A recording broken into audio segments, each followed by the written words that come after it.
Boa tarde a todos, sejam todos bem-vindos ao Centro Espírita Nosso Lar, Casas André Luiz.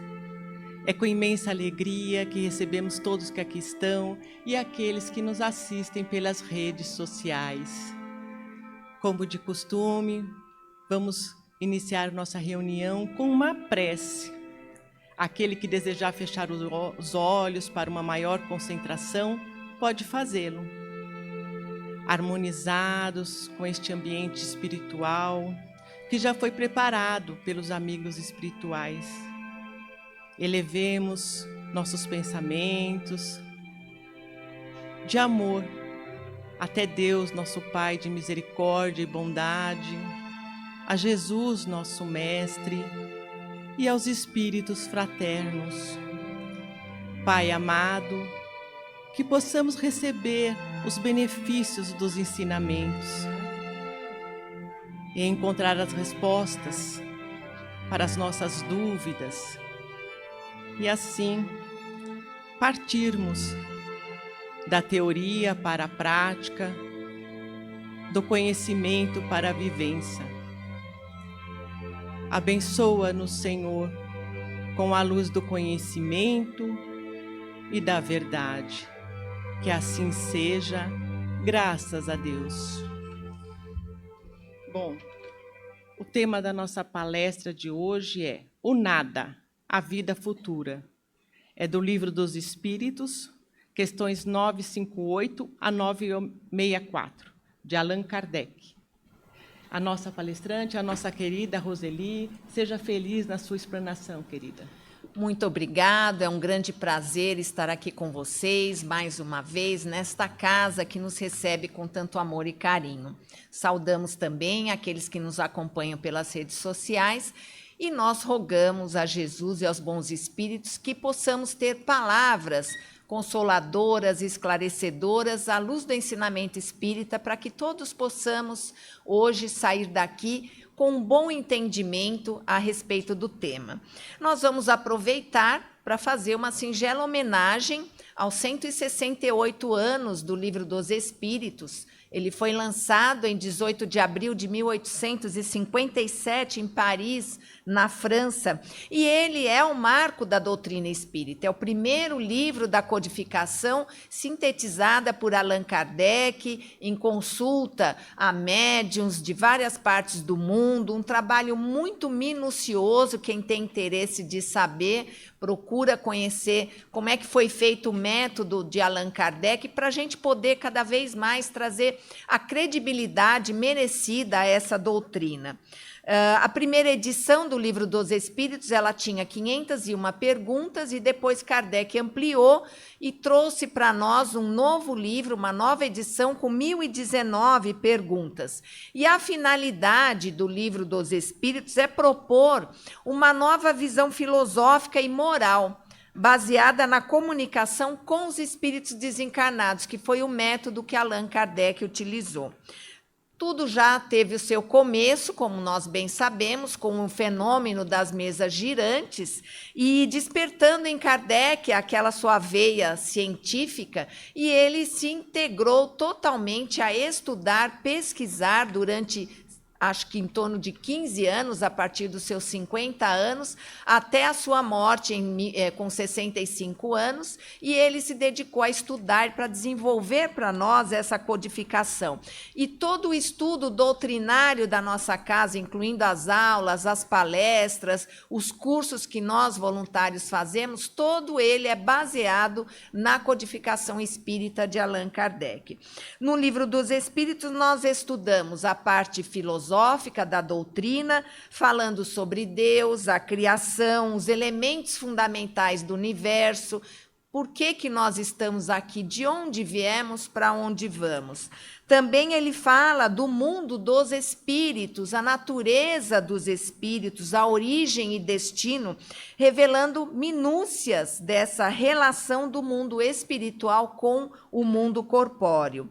Analisa individualmente cada uma das 10 leis morais, as leis imutáveis de Deus, que são o código de ética dos espíritas. E ele não esquece também de falar das esperanças e consolações que o Espiritismo nos traz através de esclarecer para nós o sofrimento, a vida após a morte, o céu e o inferno, penas e recompensas futuras. Então, o nosso tema ele está incluso nas penas e recompensas futuras, o nada, a vida futura. Então, nós vamos falar sobre um tema ao qual, durante boa parte da nossa existência, a gente deixa ali naquele cantinho silencioso, que nós não gostamos muito de mexer, mas é um tema que, entre outros, nos iguala a todos nós como espíritos imortais e hoje espíritos aqui reencarnados, que é a morte. Os espíritos dizem que a morte ela é apenas uma passagem. Então, todos nós, ricos, pobres, poderosos, humildes, nós deixaremos um dia este corpo físico que nos é emprestado por Deus para que a gente possa, através deste corpo, nos manifestarmos no mundo. Então, nós retornaremos à nossa casa espiritual, a nosso lar, porque o lar da gente é o lar espiritual. Então, nesse sentido, a morte nos iguala. É uma igualdade biológica e espiritual, porque todos nós, sem exceção, iremos passar pelo evento da morte. Mas muitos de nós não sabemos ou acreditamos que possa existir algo após a morte do corpo físico. A maioria tem questionamentos sobre como será após a morte, se tudo o que nós vivemos aqui hoje simplesmente se apaga, simplesmente se acaba, se perde no momento da morte as nossas conquistas, as nossas relações, as nossas virtudes, então resta apenas o nada. É só isto? Nós estamos aqui hoje para vivenciar única e exclusivamente esta vida corpórea? Ela é a única existente? Então, na questão 958, é a primeira do nosso tema, Kardec pergunta por que nós repelimos instintivamente o nada. E os espíritos, eles são curtos e objetivos, porque o nada não existe. Então, algumas correntes filosóficas, como o materialismo, afirmam que a matéria é a única realidade fundamental do universo. Quer dizer, tudo ocorre por meio da matéria. Então, todos os fenômenos, incluindo os mentais, psicológicos, sociais e históricos, todos eles podem ser explicados por condições materiais, concretas, e com o advento da morte, isso tudo acabaria. É o que essa filosofia, claro, de forma superficial, a gente traz aqui, ela conclui. Então, é uma das poucas que traz a ideia da existência do nada após a morte. Porque para muitas doutrinas religiosas existentes no mundo hoje, a maioria entende que após a morte a alma tem uma destinação. Então, para os católicos, a alma ou vai para o céu ou vai para o inferno. Para os protestantes, pentecostais, alguns entendem que a alma fica adormecida, esperando o julgamento final, quando Jesus retornará para resgatar aqueles que o aceitaram. Então, serão salvos por Jesus. Outras doutrinas, incluindo aí as espiritualistas, acreditam, como na doutrina espírita, na reencarnação, mas elas têm interpretações diversas a respeito desse tema. O espiritismo, ele nos afirma que nós somos imortais, tivemos um começo, fomos criados por Deus, mas não teremos um fim. E a cada ocorrência da morte, a cada desencarne nosso, nós, enquanto houver necessidade, conforme um tempo não determinado, nós permaneceremos lá no lar espiritual. Cada espírito tem a sua necessidade de tempo lá. Nós não sabemos determinar isso. Então, esse espírito imortal, ele vai reencarnar numa nova existência corpórea, num novo corpo, numa nova vida, a fim de, através das circunstâncias que ele vai enfrentar na vida, essa alma vai aprender e evoluir moralmente. Então, a gente está nesse processo.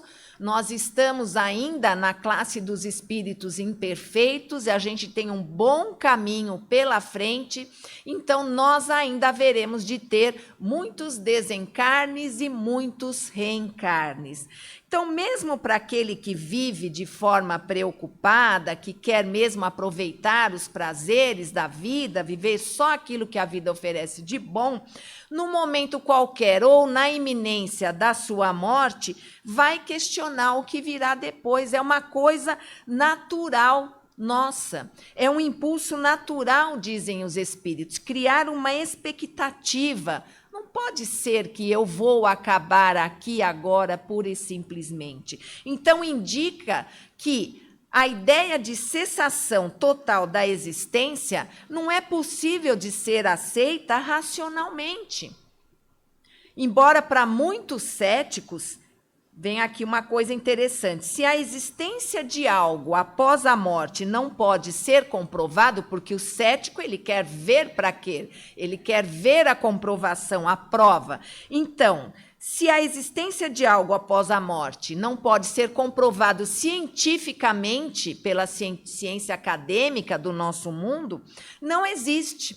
Mas algumas perguntas muito simples repugnam essa ideia de que o nada existe. Então, de que serviriam os nossos aprendizados? De que serviriam todos os livros que nós lemos?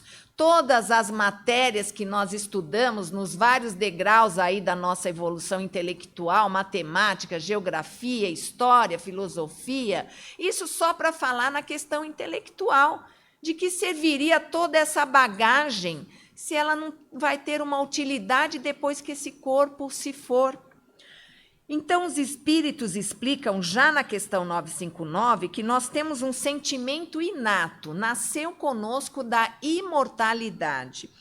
E isso não é obra do acaso. Nós temos, se nós ficarmos atentos às nossas percepções, aos nossos sonhos, às nossas viagens espirituais, nós vamos perceber algumas intuições, alguns insights relativos a existências passadas. Então, a gente tem uma lembrança de algumas vidas, de alguns fatos que nos marcaram em vidas passadas, e esses fatos são guardados na nossa memória intuitiva. É um pensamento lógico que vem para nós. Nós não estamos aqui do nada.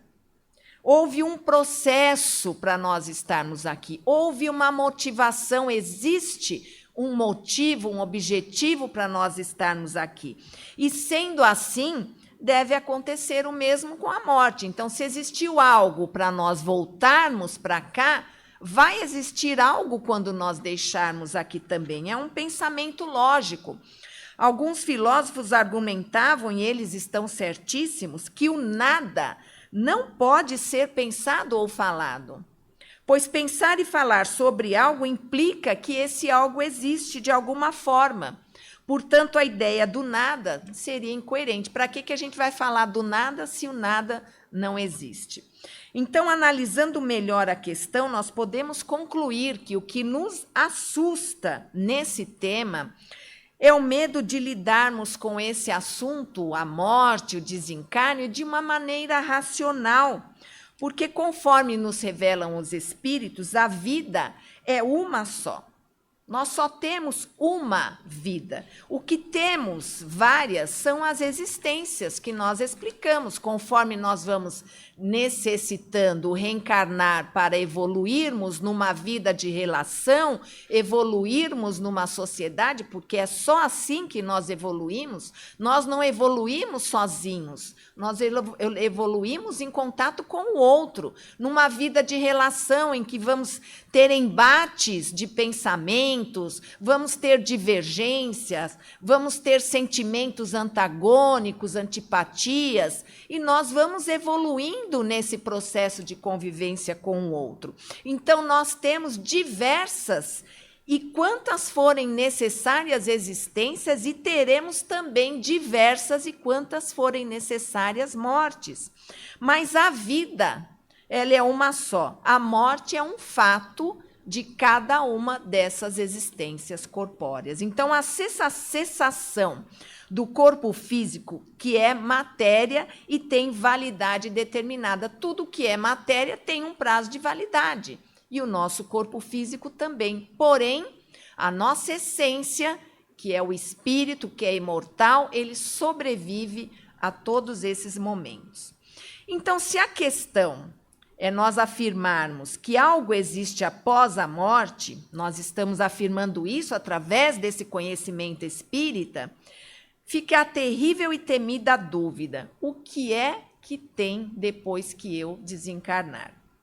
Então, o medo da morte, ele está ligado ao desconhecido, é um dos medos que atingem mais a humanidade.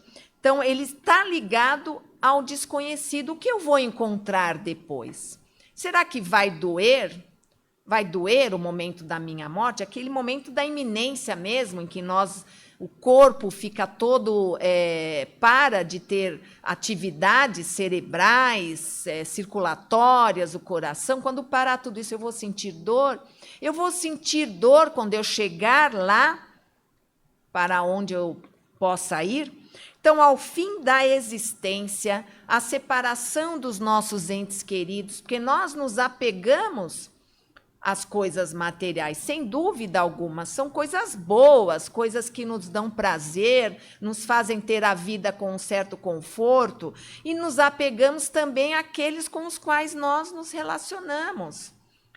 Então, quanto mais apegados nós somos a essas materialidades, não que os nossos entes queridos sejam matéria, mas são relações que vão permanecer por toda a nossa existência espiritual à medida em que nós desenvolvermos com eles relações amorosas, relações de troca, de crescimento.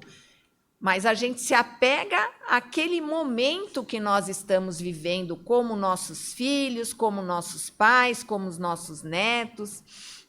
Então, o medo da morte traz tudo isso para nós. Tudo que foge ao nosso controle, à nossa compreensão, gera ansiedade, gera medo, gera angústias.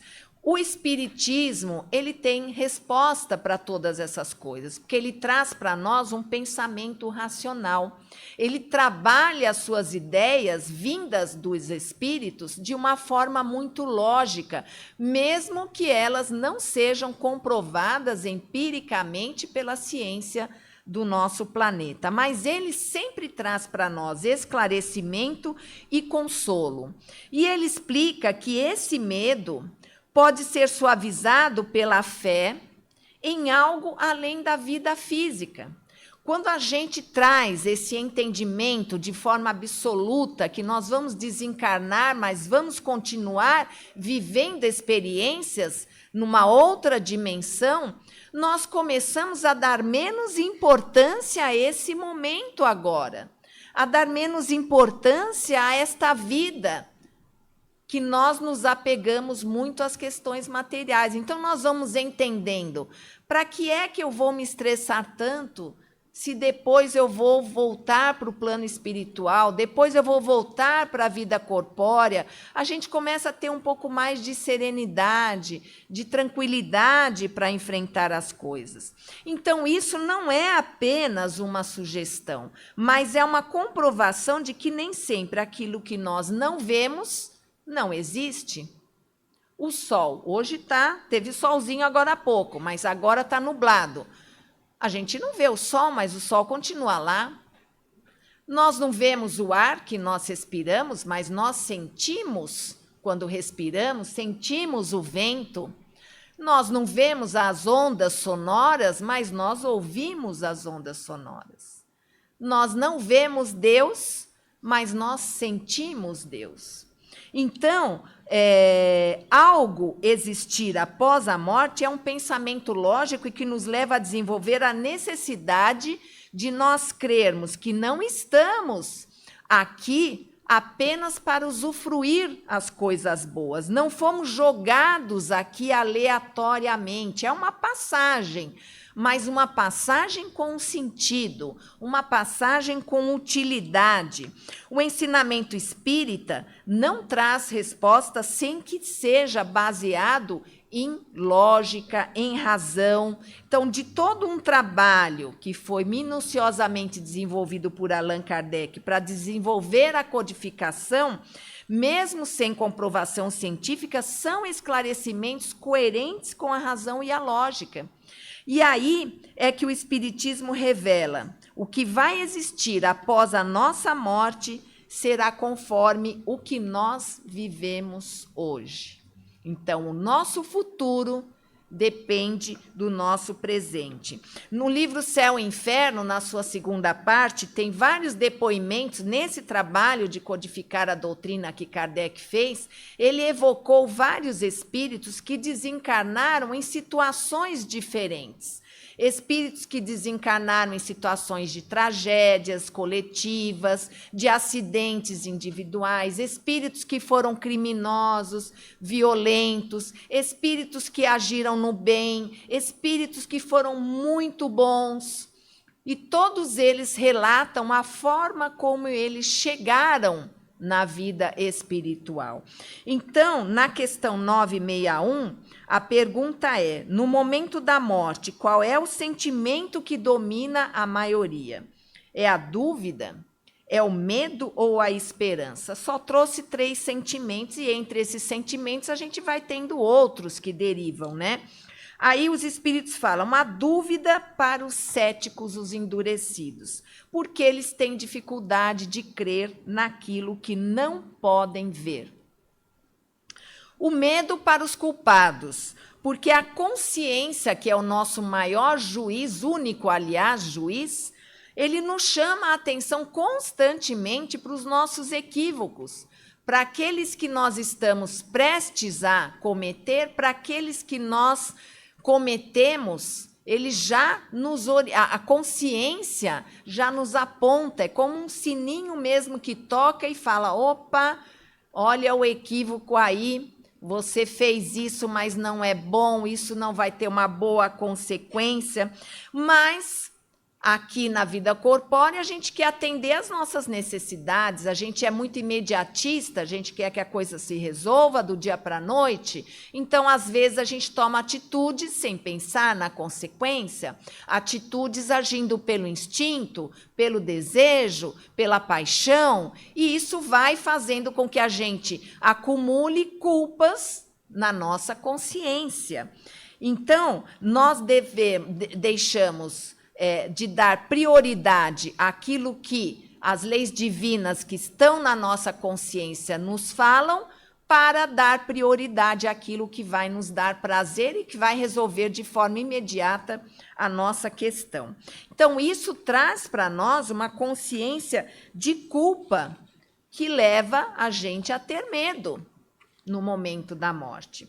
Então, se eu não fui bom aqui, se eu cometi equívocos e não refleti a respeito deles, eu devo sofrer alguma consequência quando chegar lá. É um pensamento lógico. A esperança para os que agem no bem. Então, esses que agem no bem, que estão tentando se melhorar, independente de ainda cometerem os equívocos, como a maioria de nós, mas nós estamos tentando. Então, nós vamos adquirindo uma esperança de que a gente está tendo uma boa existência corpórea, a gente está conquistando virtudes. Ainda estamos errando porque somos imperfeitos, mas a gente já vai trazendo para nós uma esperança de que algo bom, algo consolador vai nos encontrar após a morte. Então, desses 3, o cético é o que mais rapidamente muda seu entendimento, os espíritos falam. Na verdade, eles nem são muitos, parecem fortes, né? Sabedores daquilo em que acreditam, em que divulgam, mas na iminência de tudo acabar, vem para eles uma realidade uma realidade clara, às vezes até chocante, e faz cair por terra todo o seu orgulho, tudo aquilo em que ele acreditava. Então, crer que com o fim da vida nós não teríamos responsabilidade alguma sobre os nossos atos, que não haverá colheita daquilo que nós plantamos, é derrogar a justiça e misericórdia de Deus. Porque todos nós fomos criados por Deus. Ele nos dá oportunidade, Deus nos dá todas as oportunidades, as mesmas para todos nós. Não estamos falando aqui da sociedade dos humanos que já não dá a mesma oportunidade, mas a partir da origem de Deus, ele nos dá todas as oportunidades. E ele nos deu o quê? Ele nos deu o livre arbítrio, que é a nossa liberdade de escolha. Então, a partir do momento em que nós temos liberdade de escolher, essas escolhas vão inserir em responsabilidades que vão inserir em consequências. Então, a lei de causa e efeito, ela age tanto na vida corpórea quanto na vida espiritual. E é ela que faz com que, conforme o que a nossa compreensão moral alcance, a gente entenda, no decorrer da nossa evolução, que é muito bom ser bom, que é muito bom agir com justiça, que é muito bom praticar a caridade. Então, a gente vai trazendo esse entendimento de que, se eu tenho uma continuidade da minha vida, que a vida é única, quando eu desencarnar, e eu quero ter uma realidade espiritual boa, eu tenho que começar a plantar a partir daqui.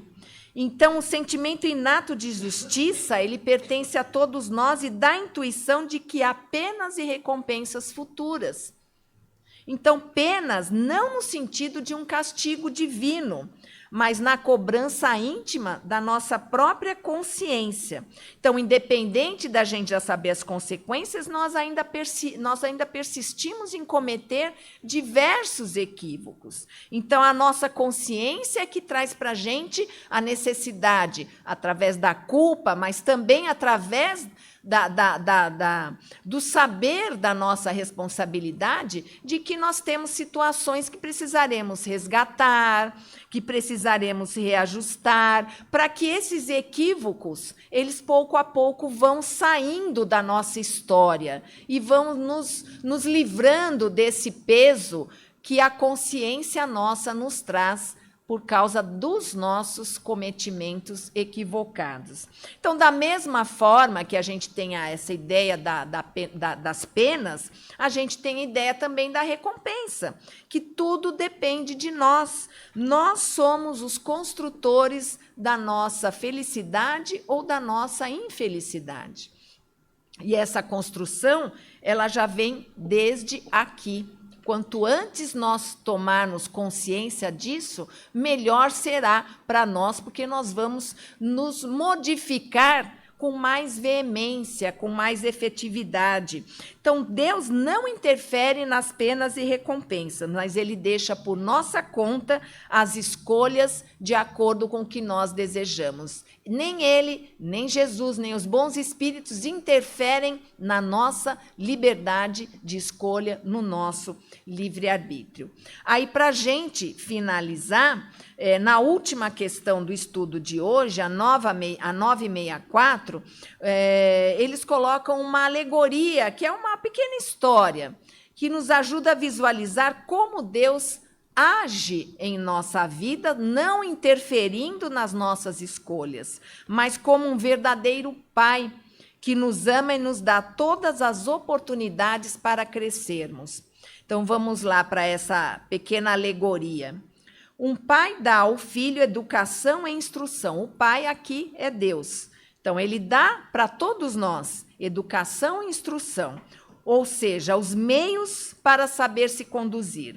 Cede-lhe um campo para cultivar e lhe diz, esse campo é o planeta, esse campo é a família. Então, ele cede para a gente um campo para a gente cultivar. E ele diz, eis a regra a seguir e todos os instrumentos necessários para tornar esse campo fértil e assegurar a sua existência. Dei-lhe a instrução para compreender essa regra. Se procurar segui-la, seu campo produzirá muito e lhe proverá o repouso na velhice. Se não a seguir, nada produzirá e morrerá de fome. É uma figura, né? Mas isso é Deus conversando com a gente. Dito isto, deixai-o agir à vontade. Então é isso. Deus nos dá todas as condições aqui neste planeta, embora a gente não valorize tanto assim esse planeta, a gente está conseguindo cada vez mais judiar dessa natureza toda, de tudo que Deus nos dá, mas Ele nos dá. Ele nos apresenta uma família, às vezes maravilhosa, às vezes nem tanto, às vezes dificílima, mas é ali que a gente vai desenvolver, que a gente vai trabalhar os nossos sentimentos e conquistar as nossas virtudes.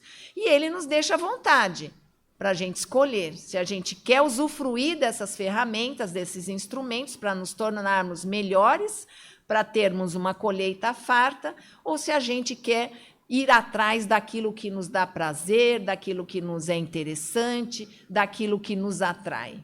São escolhas que nós fazemos. Então, nós teremos consequências a respeito dessas nossas escolhas. Já que o nada não existe, a gente vai encontrar na vida espiritual, mas já a partir daqui, todo esse efeito a respeito daquilo que nós causamos. Se causarmos o bem, a maioria das vezes, a nossa vida vai melhorando cada vez mais. Se causarmos o mal, a gente vai ter consequência dessas atitudes. Muito obrigada. Muito bem, Roseli. Como sempre, a palestra é muito ótima, né? Bom, chegou o momento das perguntas. Quem tiver alguma pergunta ou colocação referente ao tema, pode fazer. É só levantar a mão que o nosso colaborador vai levar o microfone até vocês.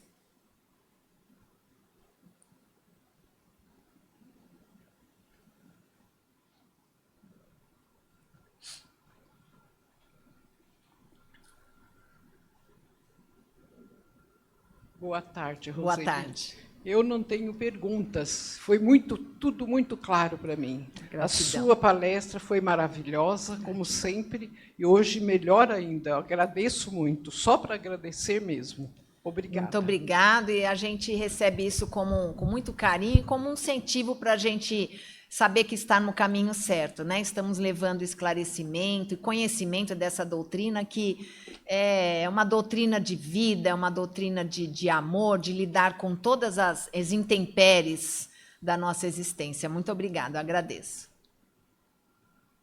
Alguém mais?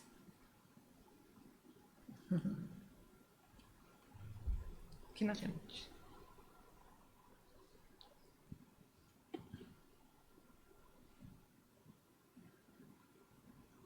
Obrigada, boa tarde.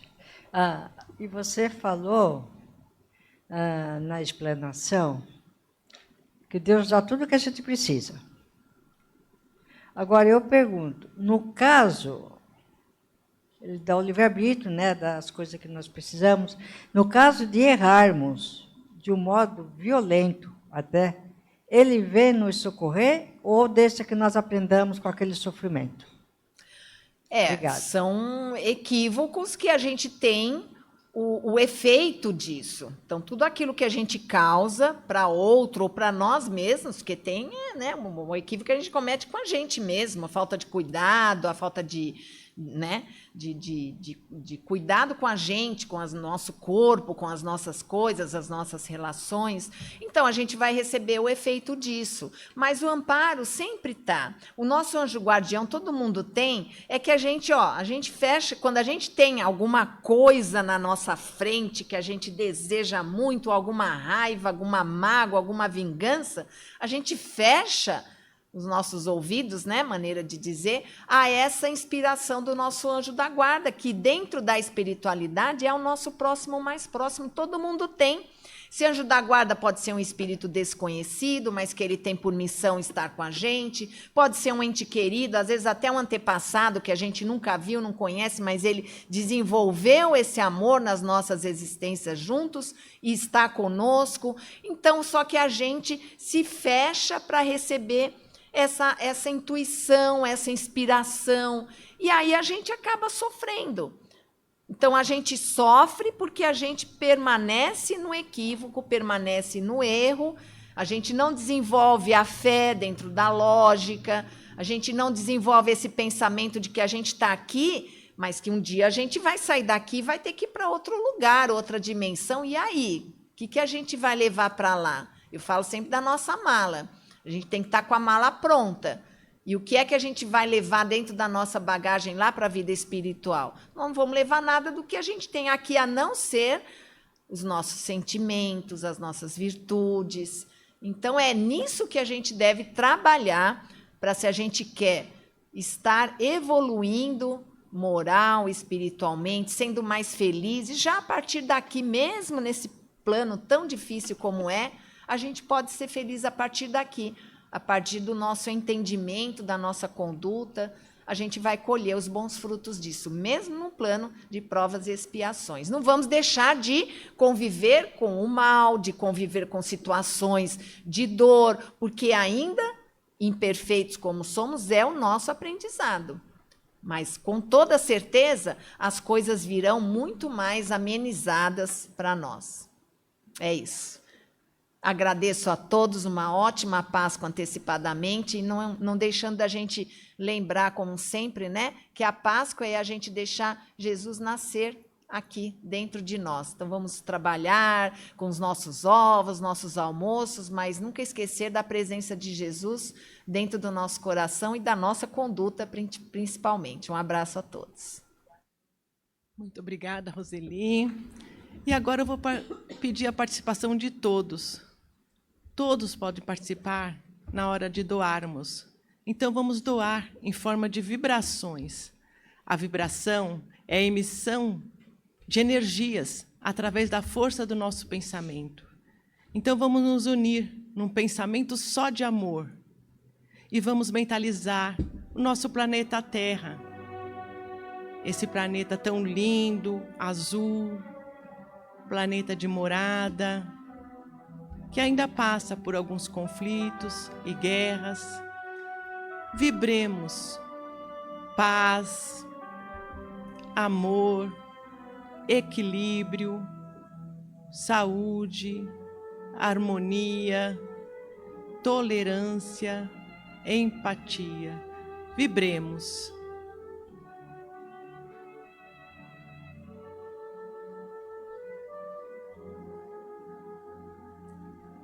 Vamos vibrar também para todos os líderes políticos mundiais, presidentes, reis, chefes de Estado, que precisam de sabedoria, de paz. Então vamos vibrar paz, amor, sabedoria, equilíbrio, solidariedade. Vibremos.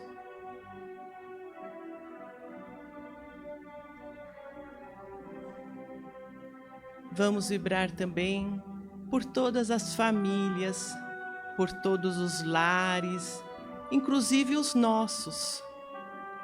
Vibremos amor, harmonia, tolerância, saúde e paz. Vibremos.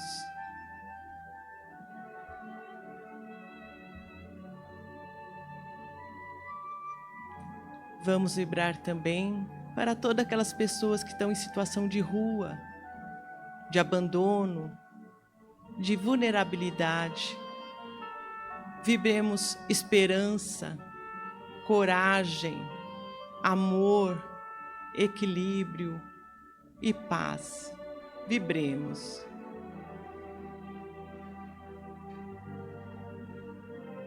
E assim, Pai amado, de infinita justiça e bondade, agradecemos a oportunidade bendita do aprendizado, que possamos analisar os nossos comportamentos, superar nossas mazelas e imperfeições e nos renovar a cada dia, ajustando-nos na vontade do Senhor. Que possamos buscar a alegria em servir e contribuirmos para uma sociedade mais solidária. Que a paz de Deus esteja conosco, assim seja, graças a Deus. Eu vou pedir que a dirigente do passe, a Carla, suba.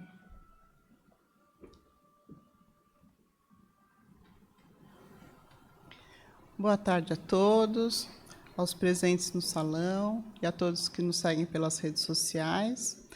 Nós faremos agora o passe coletivo e, na sequência, o passe à distância. Eu solicito os trabalhadores, por favor, subam.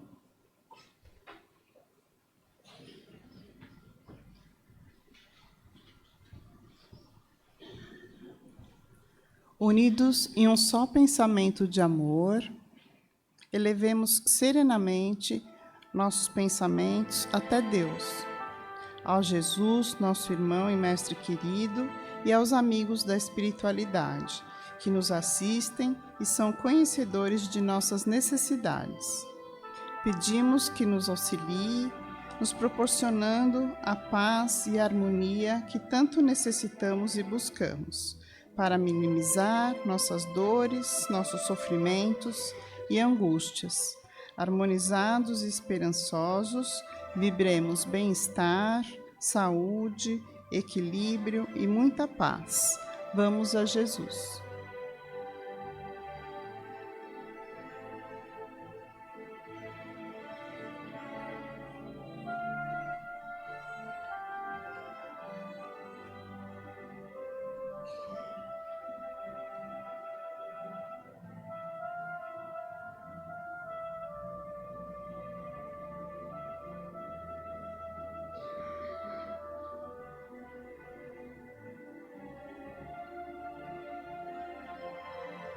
Graças a Deus.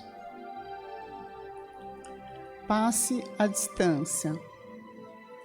A quem quiser mentalizar e pedir por mais de um assistido, pensar alternadamente nos entes queridos que vai representar. Vibre intensamente bem-estar, saúde, equilíbrio e muita paz.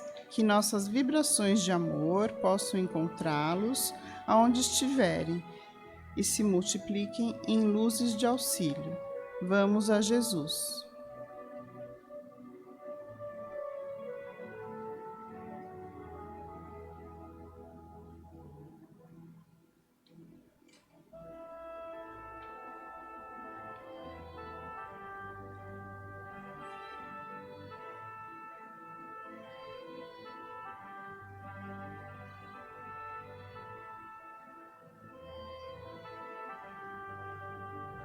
Graças a Deus. Agradecidos a Deus, Pai misericordioso, e esperando retornar para prosseguir com o tratamento. Que assim seja. Nossos agradecimentos aos trabalhadores da tarde.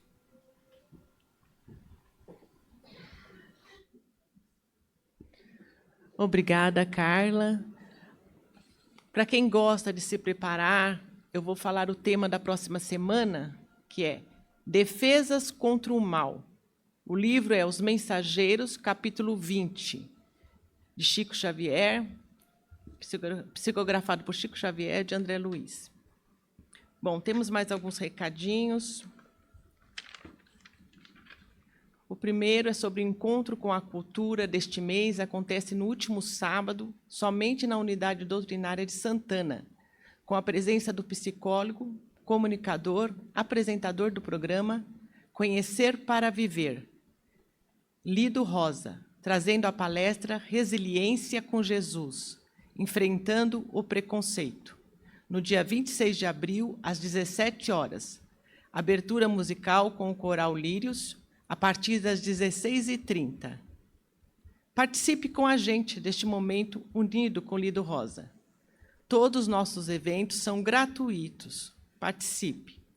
O segundo é que vem aí o Simpósio de Ciência e Espiritualidade, uma oportunidade única para conhecer o que tem sido realizado no campo científico por pesquisadores de diversas áreas do conhecimento que têm contribuído com seus trabalhos em benefício do ser.